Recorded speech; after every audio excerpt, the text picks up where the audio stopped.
So yun guys, preparation tayo ng ating almusal bago tayo mapalaban sa pagbaba ng transmission.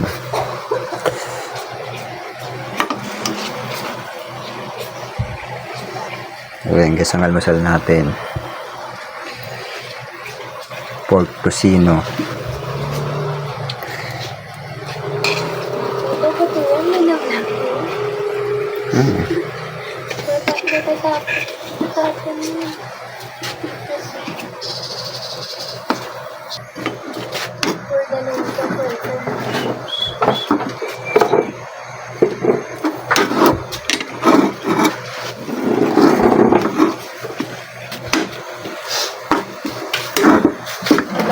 So yun guys, dahil wala nang pwesto dun sa mekaniko, bali dito natin ibababa sa garahe transmission. So katulong ko ngayon yung kapatid ko, si Kuya Edison. So tara, ibaba na natin. So yun guys, naibaba na natin at tinatanggal lang natin tong bell housing kasi isasakay natin sa motor para hindi masyadong mabigat.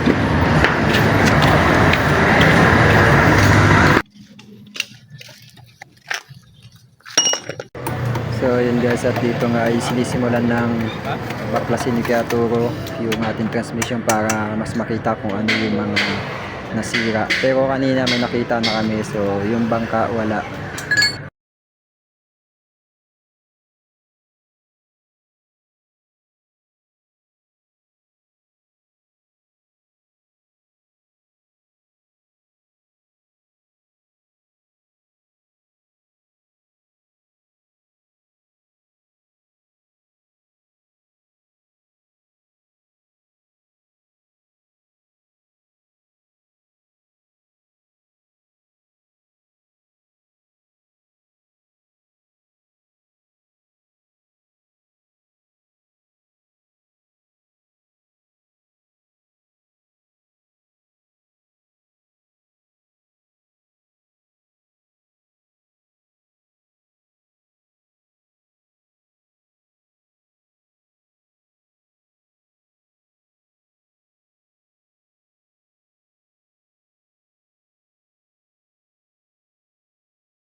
So dito guys, may nakita ng tatlong sira, yung synchronizer at saka stick bearing.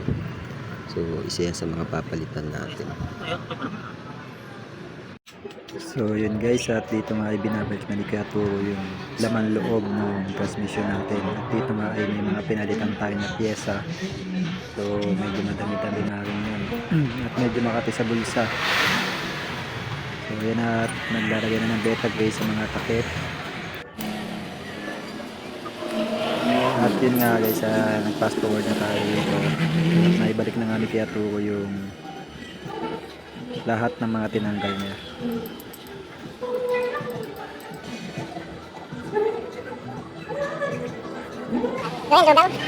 At dito guys, pinesi ni Kuya kung papasok lahat ng cambio, primera hanggang tinta at reverse. So dyan nakikita nyo guys, talagang sinusumpit pa ni Kuya Turo, hindi katulad nung bago natin dinala sa kanya. Pinapasok ko rin nun. Nanamitan na nag-low buy siya. Low buy.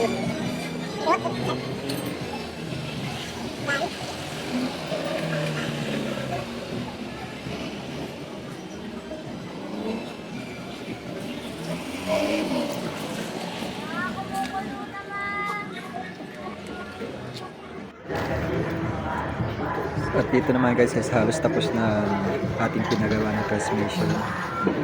Ito ay dadali naman natin sa garahe para ikabit na.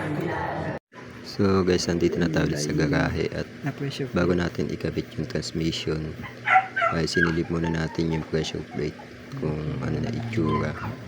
So medyo malalim na nga po yung kain. At yun na nga at naisalpak na namin ang transmission at pasalamat kami at hindi kami pinahirapan. So pagkatapos nito, test drive na lang.